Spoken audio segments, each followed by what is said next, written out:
Pemirsa, masih bersama saya Peter Gonta di program Impact di berita1.com.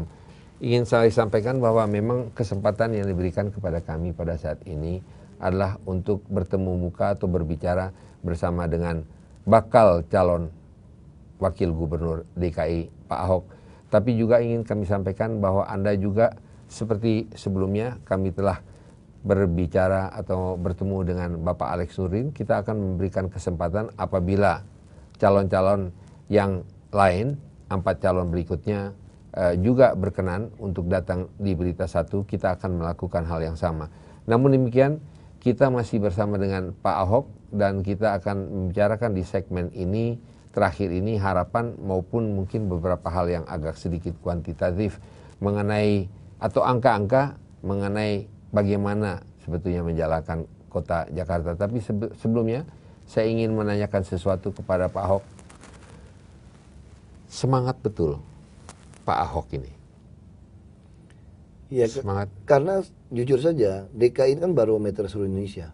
Kami juga mempunyai... Pak Ahoknya semangat?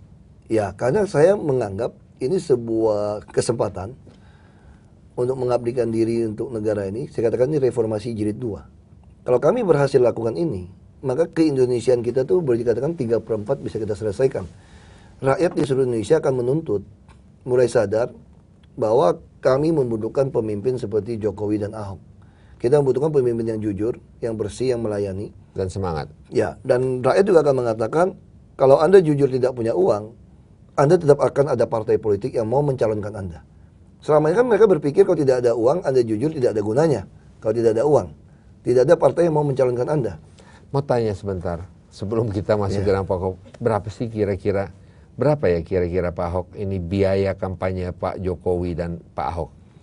Menurut anggaran atau perkiraan? Ada menurut, 1 miliar rupiah lebih? Oh, lebih. Kalau menurut 10 miliar? Saya kira lebih. Kalau 100 dari saksi, miliar? Saya kira tidak sampai. 75 miliar? Saya kira juga tidak sampai. Dari mana dapatnya? Nah, kami sudah membuat rekening di bank, BCA dan Mandiri. BCA mungkin minggu depan, baru agak terlambat tanda tangan. Kalau seluruh Indonesia, orang yang melihat perubahan transformasi Indonesia, kita mulai dari DKI. Sebuah reformasi jilid 2 ini, ada 2 juta orang nyumbang 50.000 saja, kita akan dapatkan 100 miliar. Nah, itu yang kita harapkan. Jadi kami sudah memasang badan kami untuk lakukan ini.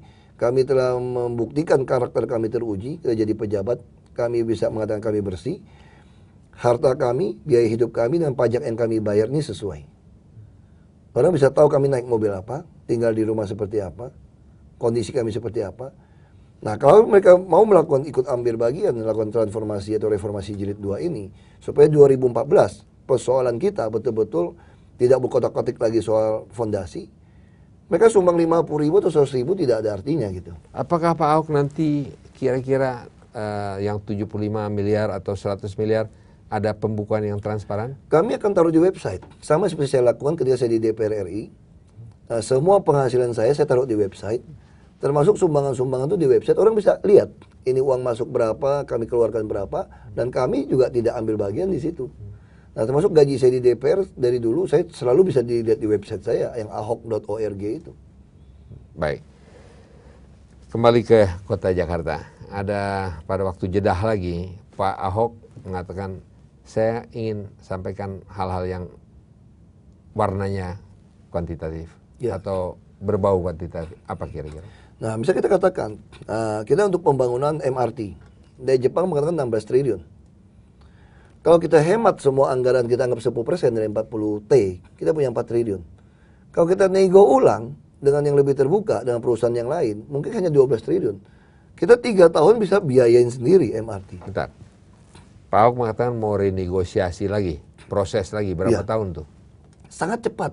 Kalau selama kita bisa membayar, namanya semua negara tentu mau membantu. Apa yang kita bicara subway. Semua orang tertarik masuk selama itu business like. Lalu kita akan menggabungkan. Pinjam? Ya, nggak usah pinjam. Kita bisa hemat dari APBD kita untuk membayar. Nah, saya ambil contoh penghematan. Bukan, untuk 16 triliun itu uangnya dari? Kita kan tiap bertahap 4 tahun. Kita bisa hemat dari APBD pun bisa kita bangun. Jadi setiap tahun itu pembangunan 4 triliun dari APBD. Iya. Tidak usah pinjam. Ya, kita malah bisa satukan mereka menjadi sebuah perusahaan yang terintegrasi. Kita kerjasama dengan kereta api komuter Jabodetabek, kita ada busway, kita punya Jakarta Propertindo, dan divisi properti kereta api juga ada. Kita bisa bangun rumah-rumah kumuh tadi, rumah-rumah yang seperti Yayasan Seci bangun, hanya 2 juta per meter, 38 meter 76 juta. 10.000 unit hanya 760 miliar. Hibah sosial DKI saja bisa 895 miliar. Lalu untuk ngurusin taman di DKI sama pemakaman bisa 587 miliar. Nah, kenapa tidak diserahkan kepada swasta bahwa ini adalah misalnya Berita Satu TV dipelihara oleh Berita Satu TV oleh Bank Mandiri. Lalu busway hanya 540 unit. Kita tidak bisa pengadaan. Kita bisa kan koridor 1, koridor 2 dipegang oleh Jarum. Jadi seluruh busway itu disumbang oleh Jarum. Rokok? Iya. Nggak apa-apa ya? Kan kita melarang rokok. Cuma iklan rokok kan tidak apa-apa, hanya tulis Jarum. Atau Bank Mandiri mau nyumbang, Ada atau perusahaan kontroversi? tambang mau nyumbang. Saya kira tidak ada kontroversi selama kita tegas mengatakan Anda tidak boleh rokok di tempat umum, tidak boleh merokok di dalam bus. Itu harus jelas. Nah, apalagi saya juga... Tapi kita iklankan ini jalan Iya. adalah milik Jarum. Ya, jadi Itu kita nggak bisa jadi masalah ya? sampai hari ini DKI tidak berani membuat sebuah SPM, sebuah sistem pelayanan minimum, standar pelayanan minimum itu berapa, nggak berani. Padahal dalam konsultan mengatakan tiap 3 menit harus ada satu Transjakarta yang lewat. Karena biasanya nggak cukup. Nah, kita kan bisa dengan sistem iklan. Orang pasang iklan di billboard 1 miliar tidak cukup 1 tahun. Tapi kalau dia yang buat pengadaan, kita mungkin kalau karoserinya cepat dalam 2 tahun selesai semua. Saya berani bikin SPM busway itu tiap 3 menit. Dan orang akan mulai pindah. Nah, termasuk kami sedang mengkaji keuangan, bagaimana mengatasi motor. Karena semua jalur lambat, semua tempat tujuan itu ada di jalur lambat. Sementara hari ini orang naik motor lebih murah, lebih cepat daripada naik bus. Kenapa tidak bikin bus dengan karcis terusan? Orang bayar 60.000, dia bebas naik bus yang non AC. Atau mungkin kita gratiskan kalau kita gabungkan. Jadi izin-izin trayek kita hargai sebagai saham, sebagai goodwill. Kalau ini satu terintegrasi, Bangkok kalau nggak salah, dia go public bisa dapat 7 miliar dolar. Kalau seperti DKI, 10 miliar dolar merem kita bisa dapat duit. Lalu propertinya kereta api, siapa yang mau bangun yang bagus di samping rel kereta? Nah, kita bangunkan untuk orang yang tidak mampu yang sewa.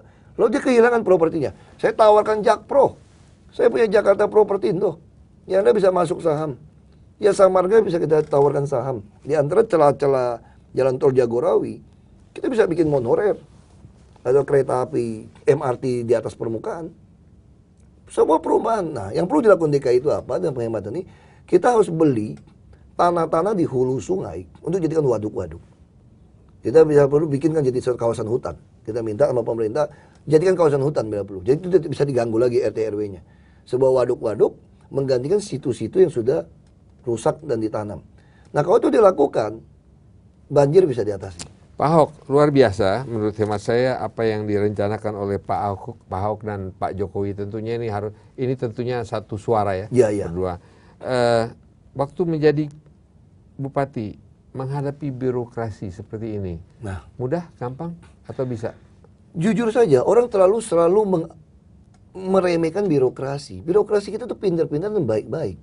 Ini persoalannya apa? Kalau tidak ada transparansi soal kenaikan pangkat, itu yang membuat mereka tuh kecewa.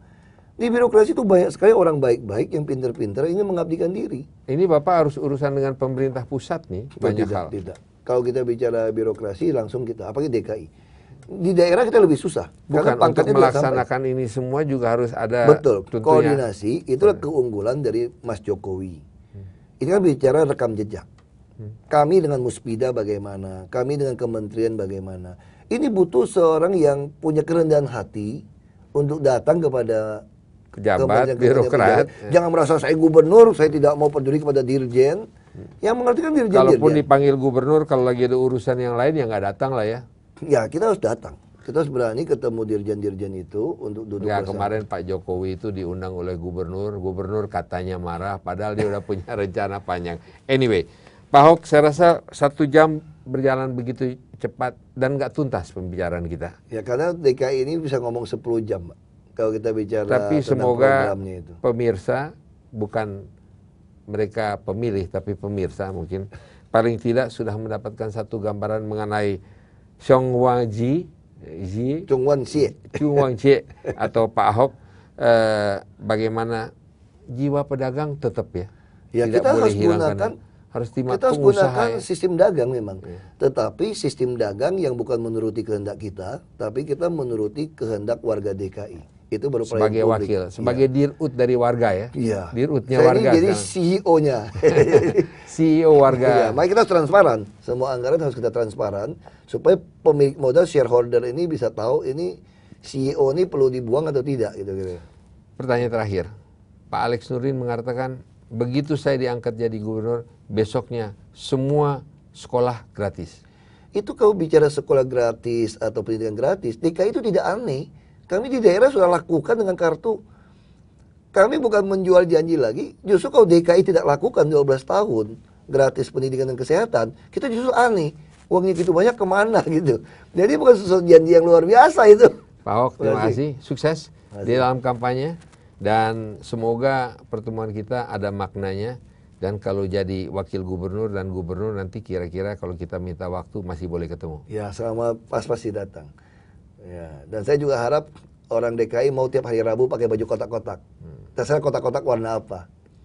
Ini menunjukkan untuk maksudnya untuk perubahan menuju Jakarta baru. Jangan kalau terlalu Jumat kita batik, jangan terlalu pejabat birokrat dengan tanda pangkat dan kita bintang kerja dan semua. Tiap Rabu kita bikin baju kotak-kotak aja. Makasih Pak Ahok atas kedatangannya. Terima kasih. Pemirsa, transparansi anggaran dan visi misi yang jelas mungkin dan kemauan keras untuk mewujudkan impiannya membangun Jakarta, itulah yang kita dengar dari Pak Ahok barusan ini. Semoga saya Peter Gonta, sampai bertemu di kesempatan yang berikutnya.